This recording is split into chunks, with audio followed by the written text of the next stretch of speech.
Good morning, everyone. Good morning. Good morning to all of you. Good morning. Good morning.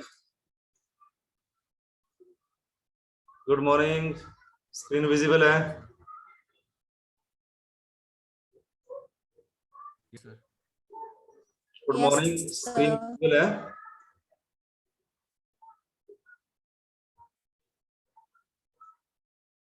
Reply करो. Am I audible? Yes, sir. Yes, sir. Question number 19 तक question मैंने medical section में कराए हैं इलेक्ट्रोस्टैट के. Question number 20 से वहां से आप रिकॉर्डेड देखें. क्वेश्चन नंबर 20 से हम स्टार्ट करेंगे अभी आगे. An electron falls from rest through a vertical distance h in uniform and vertically upward director electric field. जितनी इसने बात कही है उतना लिख देते हैं. Uniformly vertically upward directed field. ये हुई uniformly vertically electric field.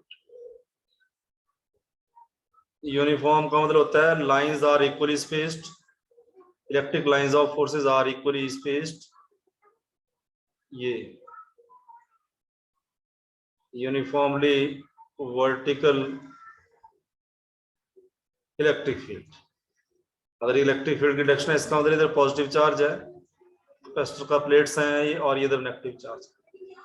An electron falls from rest through a vertical distance h in a uniform and vertical upward electric field directed.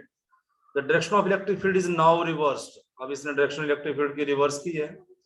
तो रिवर्स की है तो क्या किया होगा?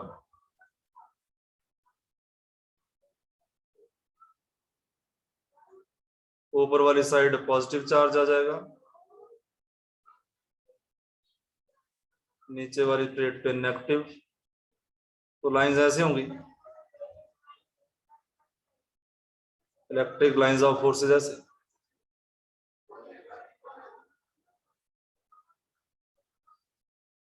Keeping its magnitude same. Magnitude strength magnetic electric field की same रखिए. A proton is allowed to fall from rest in it through the same vertical height h. The time of fall of electron in comparison of to the fall of proton is time. अब time किसके ऊपर depend करता है? जब charge को electric field में, तो ये पता होना चाहिए. अगर ये पता नहीं है तो टाइम निकालने के लिए मैं इक्वेशन यूज करूंगा. अगर यहाँ पे इलेक्ट्रॉन फॉल कर रहा है हाइट से, यहाँ पे मान लो ये इलेक्ट्रॉन है, ये फॉल कर रहा है हाइट h से, तो इसके ऊपर फोर्सेस लग रही है. ये तो इसको खींचेगा, इसको रिपेल करेगा, ये इसको रिपेल करेगा, ऊपर वाला इधर से फोर्स लगाएगा तो इलेक्ट्रॉन डाउन जाएगा. अच्छा, हमें पता है कि force is equal to mass into acceleration. और चार्ज पे जो इलेक्ट्रिक फील्ड में जो फोर्स लगेगी इलेक्ट्रिक फील्ड में, वो लगेगी QE, क्योंकि इलेक्ट्रिक फील्ड का डेफिनेशन है E is equal to F divide by Q. तो फोर्स लग जाती है F is equal to QE. अब इस सिचुएशन से हमें क्या मिल जाएगा? यहां से हमें एक्सेलरेशन मिल जाएगी. Acceleration is equal to QE divide by M. अब मुझे तो टाइम निकालना है. अब इसने हाइट से फॉल करेगा तो डिस्टेंस टाइम रिलेशन मेरे पास है S is equal to UT plus half AT square. Initial velocity इसका 0, तो S इज इक्वल टू 0. ये तो 0 बन गया. हाफ दिस इज ये एक्सेलरेशन और ये T का स्क्वायर है, T स्क्वायर. एक्सेलरेशन का वैल्यू हम यहाँ पुट करेंगे और डिस्टेंस हमने h हाइट से इसको थ्रो किया 1/2 into acceleration is equal to QE divide by M into T square. यहाँ से मुझे टाइम का वैल्यू निकालना है तो h कितना बन जाएगा? h इज इक्वल टू 1/2 अगर मैं और QE, तो यहाँ से टाइम का ही तो कुछ QE डिवाइड बाई 2M, ऊपर बच्चा सिर्फ QE डिवाइड में 2M इंटू टाइम 2M. तो टाइम मेरे पास आ जाएगा, टाइम का स्क्वायर है 2HM divide by QE. Time का स्क्वायर है, दोनों साइड रूट लेंगे तो ये स्क्वायर से कट जाएगा. मेरे पास टाइम का वैल्यू है. हाइट सेम हाइट से थ्रो किया, ओके. 2 कांस्टेंट है, इलेक्ट्रिक फील्ड यूनिफॉर्म है, अब क्या बचा आपके पास? आपके पास बचा टाइम किसके ऊपर डिपेंड करता है? Time is equal directly proportional to root M by H, M by H नहीं M by Q. Time is directly proportional to root M by Q. ये मेरे पास एक रिलेशन सेटअप हो गया।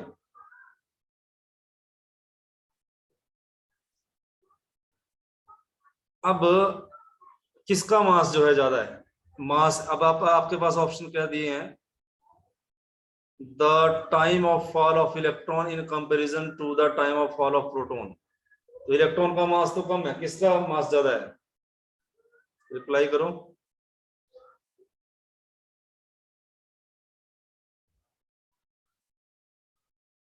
बोलो।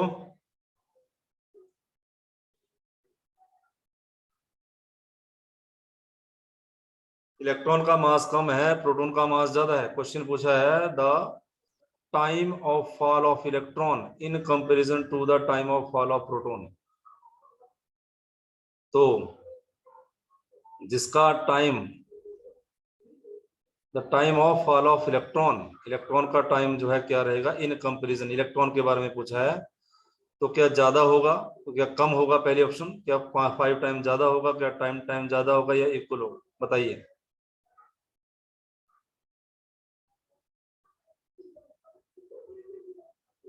इलेक्ट्रॉन का मास कम, इलेक्ट्रॉन का टाइम ऑफ फॉल कम।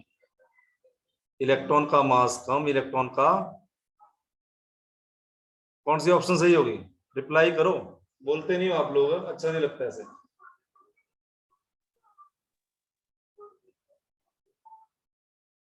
एक ही क्वेश्चन होगा आज। Smaller. Smaller option A. Option है, तो बोलते क्यों नहीं हो स्मॉलर?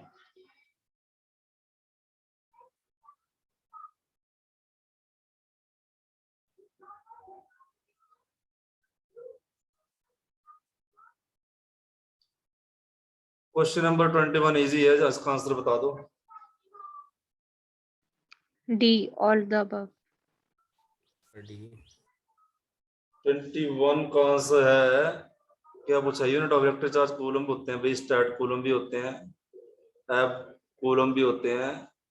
ये all of the right option ये है। ये बॉडी इज पॉजिटिवली चार्ज, अगर उससे इलेक्ट्रॉन छीन लिए जाएं, क्या ऑप्शन होगी?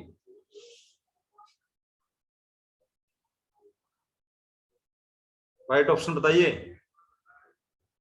Deficiency of C. Electron. Deficiency of electron. Question number 23. A proton at rest has charge E plus E दिया हुआ है. When it moves with a high speed, its charge is. Tell the answer.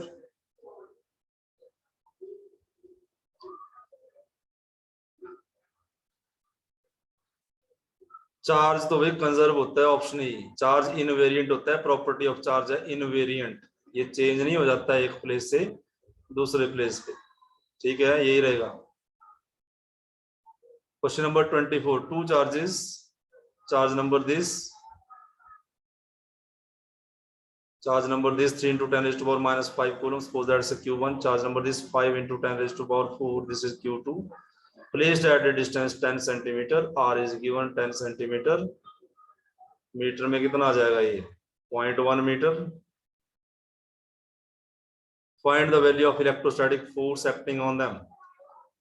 Force के लिए formula है 1/4 pi epsilon naught q1 q2 divide by r square. तो force के लिए formula लगाओगे, इसकी वैल्यू है 9 into 10 raised to power 9। इन दोनों की वैल्यू रखोगे और आर की वैल्यू रखोगे, इसकी कैलकुलेशन आप खुद करोगे। 24 नंबर क्वेश्चन का आंसर आपके पास राइट ऑप्शन आएगी, ऑप्शन ए। ओके, अपने आप कर लोगे ना? आप आगे रिप्लाई करो। Yes sir.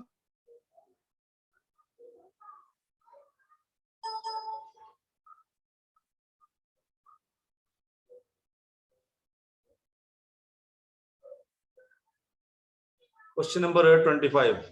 What is the value of minimum force acting between two charges placed at 1 meter apart from each other? Force होता है के दो चार्जेस के बीच में, और इसने वैल्यू, दो चार्जेस है मेरे पास, small e divide by r square, it is equal to k e square by r square. R दिया इसने 1 मीटर, सो फोर्स आ जाएगा के e square.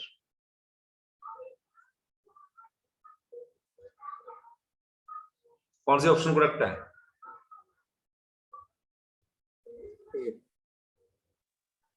Which option is correct?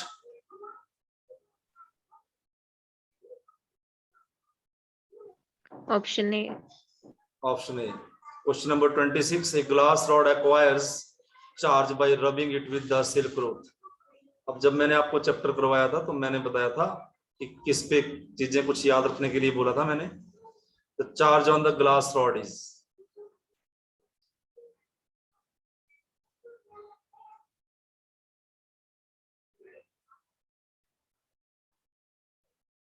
the glass rod acquires a charge by rubbing it with the silk cloth. The charge on the glass rod due to, अच्छा due to पूछा है, glass rod, friction, silk cloth। Glass rod पे कौन सा charge होता है बेटा? positive,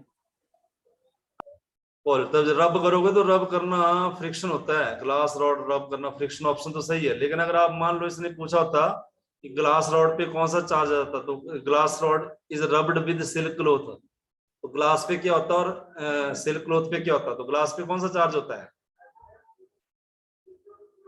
positive. और सिल्क क्या करेगा, इसके ऊपर ये नेगेटिव छीन लेगा, इसके ऊपर नेगेटिव आ जाएगा। Question number 27। Find the thickness of a dielectric material which has a relative permittivity epsilon r when two charges experience the same force as linear by the distance small r. जब दो charges जो है air में है तो force क्या होगी? के के बारे में तो क्वेश्चन है। 1/4 pi epsilon naught charge number 1 Q1 Q2 divide by r square. जब ये चार्ज मीडियम में रख दिए तो 1/4 पाई एप्सिलॉन नॉट नहीं लिखेंगे, एप्सिलॉन लिखेंगे अब Q1 Q2 divide by r square, ये बन गया। अब क्या करोगे, क्या पूछा है question?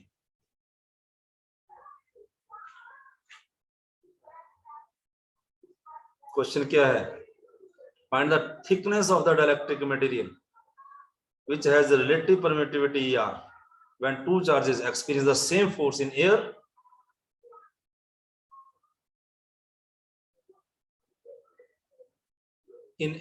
by the distance r। Dielectric material की थिकनेस पूछी हुई है। रिलेटिव परमिटिविटी का फॉर्मूला क्या है? आरुषि क्या फॉर्मूला है? एप्सिलॉन आर किसके बराबर होता है?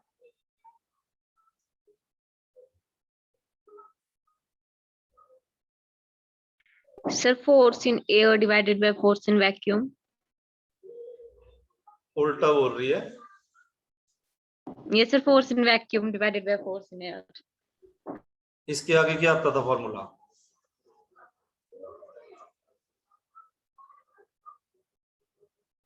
इसके बाद भी था जब इनको डिवाइड कर देते थे हम, तो क्या था?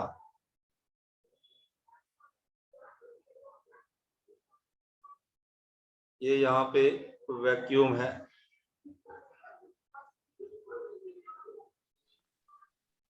इसके बाद क्या आ जाएगा डिवाइड करके? एप्सिलॉन बाई एप्सिलॉन नॉट नहीं आएगा?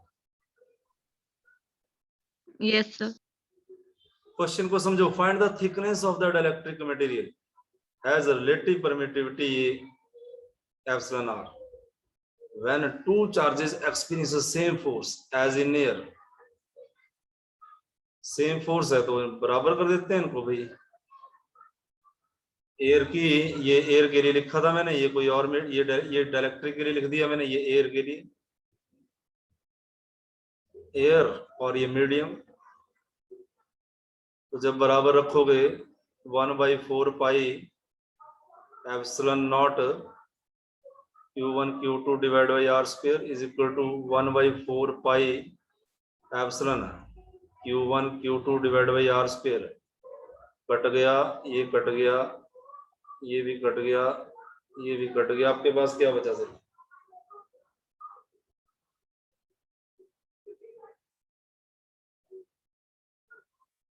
What you have left?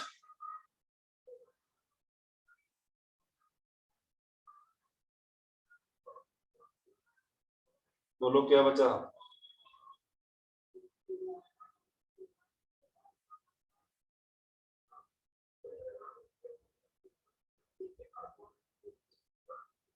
जब ये डाइलेक्ट्रिक में रखे तो डाइलेक्ट्रिक की थिकनेस ये टी नहीं है, इसको ये आर नहीं, इसको थिकनेस टी मान लो, ये टी स्क्वायर है। आर नहीं, डाइलेक्ट्रिक की थिकनेस टी स्क्वायर मान लेते हैं, तो ये वाली वैल्यू नहीं कटेगी, ये टी स्क्वायर आ जाएगा यहाँ पर। तो मेरे पास बचेगा 1/एप्सिलॉन नॉट इज इक्वल टू 1/एप्सिलॉन टी स्क्वायर। ये थिकनेस थी, ये चार्जेस के बीच में डिस्टेंस था। जब डाइलेक्ट्रिक में रख दिए तो ये डिस्टेंस है चार्जेस के बीच में, डाइलेक्ट्रिक की थिकनेस के बराबर। अब यहाँ से टी स्क्वायर कितना बनेगा? यहाँ हमारे पास टी के free is equal to sir r square भी नहीं कटेगा तो ना, आर स्क्वायर भी नहीं कटेगा, है ना, ये भी रह गया। क्या बचा मेरे पास? 1 divide by epsilon naught r square, ये बचा। R square is equal to 1/एप्सिलॉन, ये बन गया, और इधर टी भी है, इसको बना लो epsilon by epsilon naught r square is equal to 1/t। यही बना ना, ये मैं इधर ले आया। ई बाई ई नॉट क्या होता है? ई आर है, डिवाइड बाई क्या रह गया? R square is equal to 1/t, T का भी स्क्वायर है।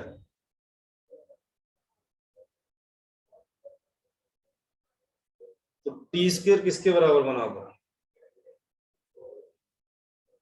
T square is equal to r square divide by e r. तो रूट लेंगे दोनों साइड, तो T is equal to r divide by root epsilon naught. इस तरह की ऑप्शन है कोई? ये आंसर होना चाहिए। है कोई ऑप्शन ऐसी? D. Option D. Option D correct option. देखो कितना एडवांस क्वेश्चन पूछ लिया है।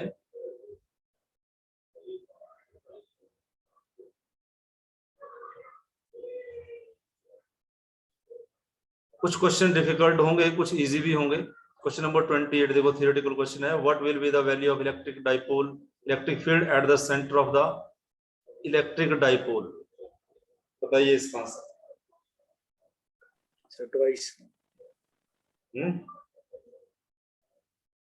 Twice the electric charge due to one charge at the center. Electric dipole है, ये पॉजिटिव चार्ज,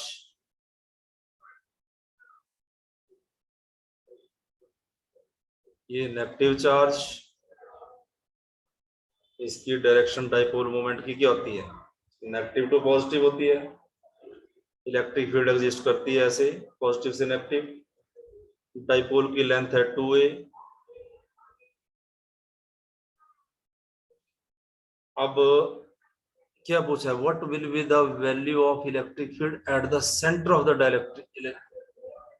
यहाँ भी इलेक्ट्रिक फील्ड का के बारे में पूछा हुआ है। पॉजिटिव चार्ज की ई पॉजिटिव, इसका डायरेक्शन इधर। नेगेटिव की यहाँ सेंटर से शुरू हुई, ए डिस्टेंस, ये ए डिस्टेंस।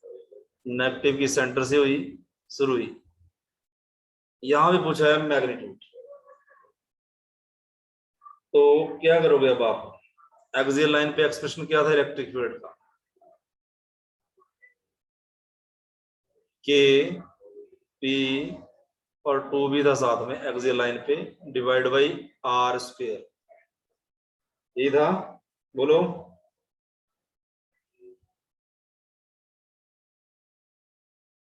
बोलो बेटा, यही था।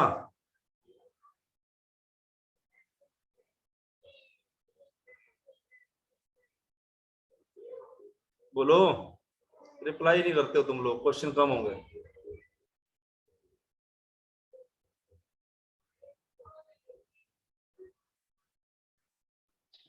बोलो क्या एक्सप्रेशन था, यही था एक्सियल पे। सर आर क्यूब था। Yes, sir. R cube. R cube था, ओके। अब मुझे यहाँ सेंटर पे इलेक्ट्रिक फील्ड लिखना है, तो पॉजिटिव चार्ज का इलेक्ट्रिक फील्ड सेंटर पे होगा कि इस चार्ज का लिखूंगा तो Q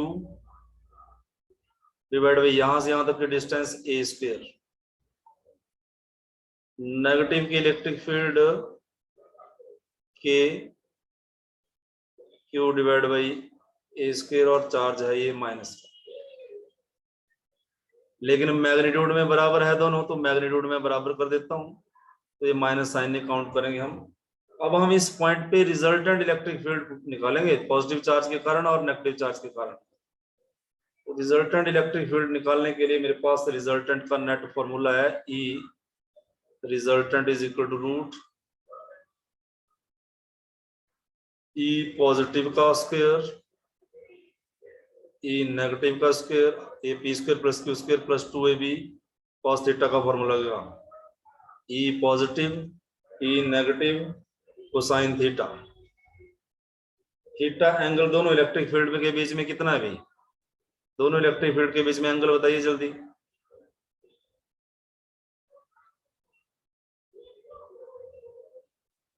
बोलो,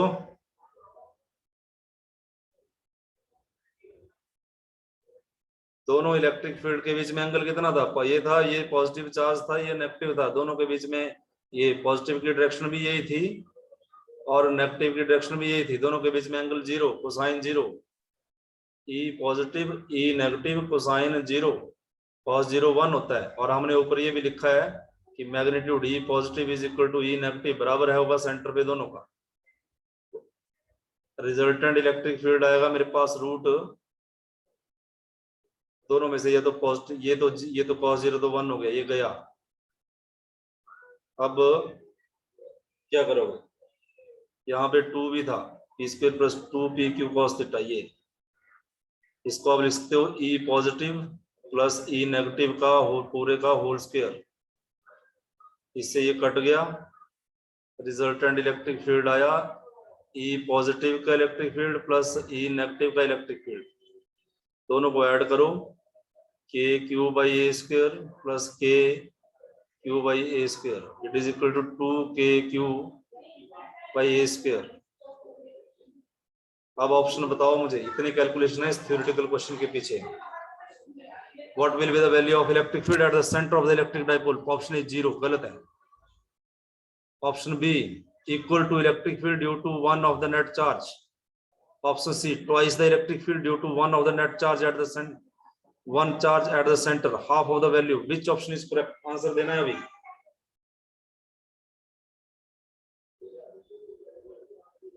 सिंगल चार्ज की इलेक्ट्रिक फील्ड ये है, यहाँ पे जो फाइनल आई वो 2 से मल्टीप्लाई हो गया, क्या आंसर होगा, which option is correct.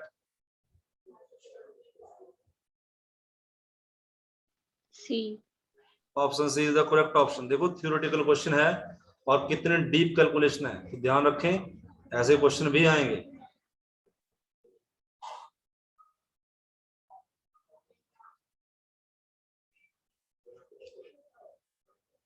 Question number 29, which physical quantity have unit Newton पर कूलम।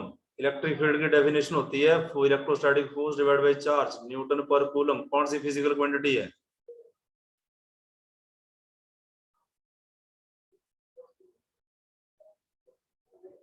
क्या पूछा, न्यूटन पर कूलम पूछा है ना।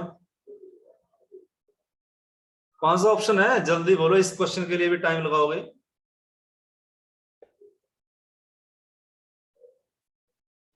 B. ऑप्शन बी, वेट करते रहते हैं कोई दूसरा आंसर दे दे। खुद अपने आप अपना माइक ऑन किया और बता दिया। मैं अकेला नहीं पढ़ाने वाला कि मैं पढ़ाता रहूंगा और आप बोलोगे नहीं, ऐसा नहीं होगा।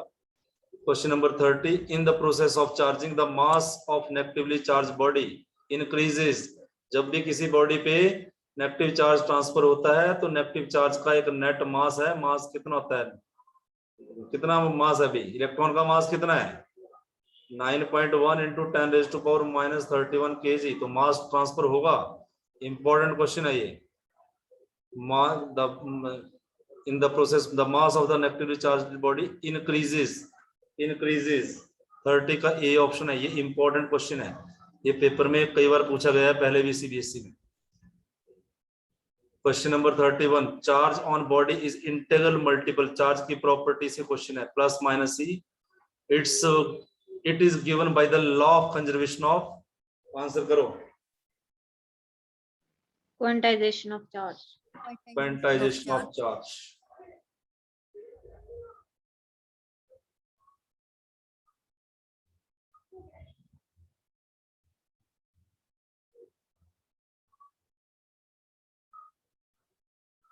Question number 32. Electric field intensity due to short dipole remains directly proportional to, बोलिए,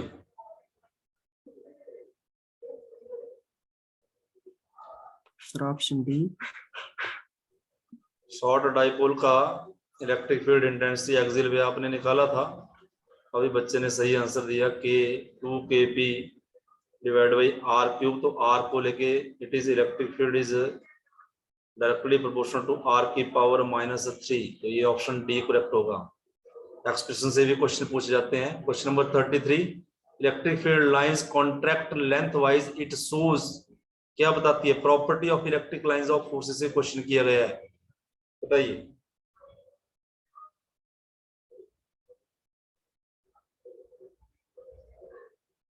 बोलता है लेंथ वाइज, देखो इलेक्ट्रिक फील्ड पॉजिटिव चार्ज से स्टार्ट होती है, नेगेटिव चार्ज पे एंड होती है, तो फील्ड ऐसे है, ये ऐसे कॉन्ट्रैक्ट हो जाती है बिल्कुल साथ में length wise.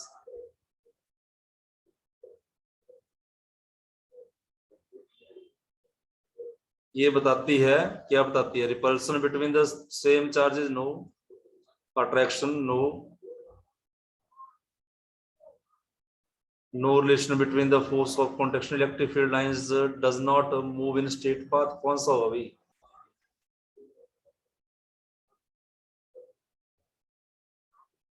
Attraction, repulsion between the same charges, ये repulsion between the same charges, attraction बताएगी ये, अट्रैक्शन पॉजिटिव और नेगेटिव के चार्जेस के बीच में अट्रैक्शन, तो ये लाइन का लेंथ वाइज कांटेक्ट होना अट्रैक्शन का काम है, रिपल्सन में तो लाइन के बीच का गैप बढ़ जाएगा। ऑप्शन बी करेक्ट ऑप्शन है, अट्रैक्शन बिटवीन अपोजिट चार्जेस। 33 का option B.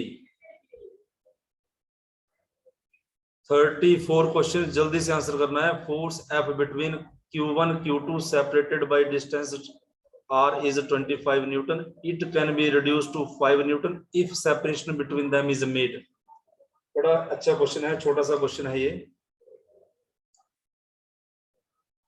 Force between the two charges F is equal to K Q1 Q2 divided by distance R का square. This force is given. अच्छा, force is reduced by 5 Newton. Another force is F dash, के medium वही है Q1 Q2 if that separation between them, अब नई distance उनके बीच में R dash का स्क्वायर। क्वेश्चन समझ में आ गया, ये बताओ पहले, क्वेश्चन समझ में आ गया, ओके। अब देखो ये फोर्स है 25 Newton, if it can be reduced by 5 Newton, 25 में से 5 कम कर दो, कितना बचेगा,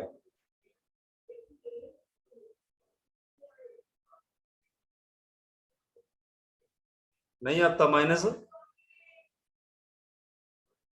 20 सर। 20 डिवाइड करो दोनों को, you will get the answer. Tell me the right answer.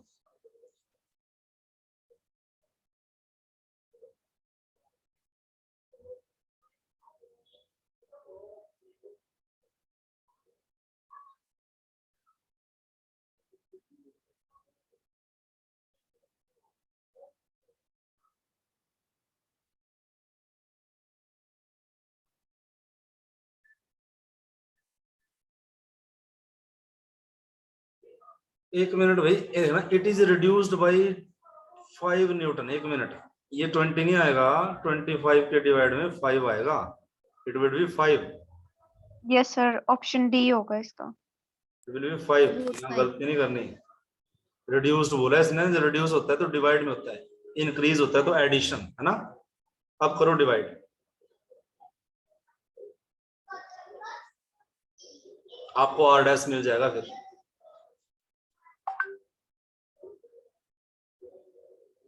कितना आंसर आया बेटा? Sir √5r। Good, Option D. D. Question number 35, which of the following is the unit of electric field intensity? Force by charge होता है तो कितना आ जाएगा? Newton पर coulomb. D. Option D, the unit of electric dipole moment is, ये कितना, ऐसे क्वेश्चन आ गए आपके तो लॉटरी लग जाएगी। कूलम Q इंटू 2 है, क्या बनेगा? कुछ चार्ज और इसका मीटर, क्या आंसर होगा इसका? डी। Option D.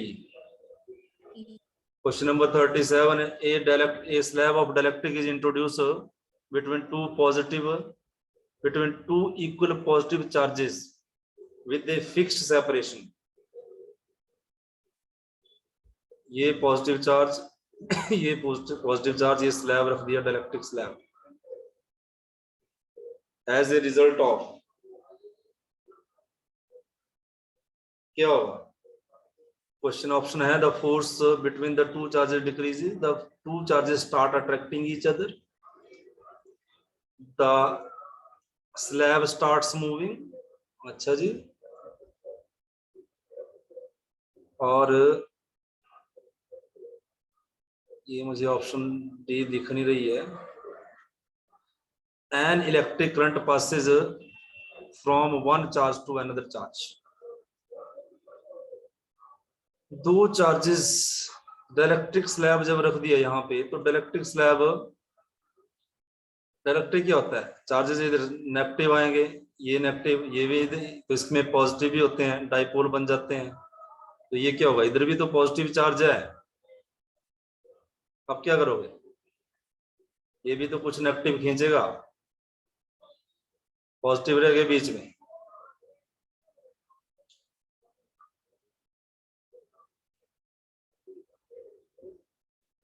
बोलो, जब दोनों के बीच में डाइलेक्ट्रिक नहीं था तो दोनों के बीच में फोर्स ऑफ रिपल्सन थी, ये था Q1 और ये था Q2, तो फोर्स ऑफ रिपल्सन कितनी होगी? 1/4 पाई एप्सिलॉन नॉट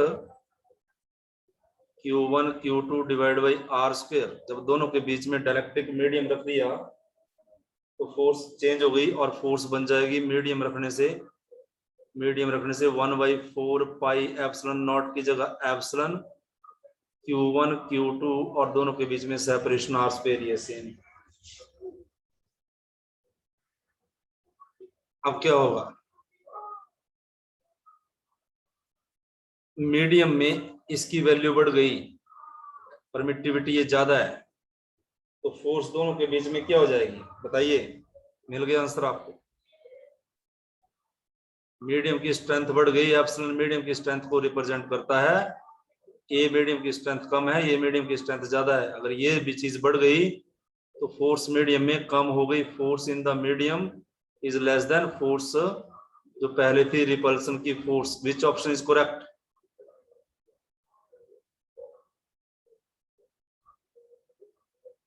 जल्दी बोलो, it is less than now 2 minute.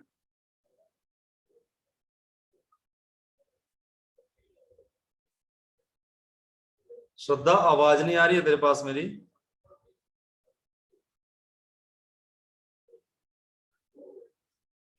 Yes, sir. तो कौन सा ऑप्शन है करेक्ट?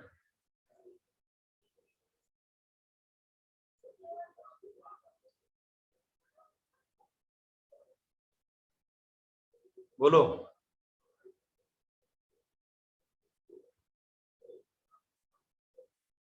नवनीत,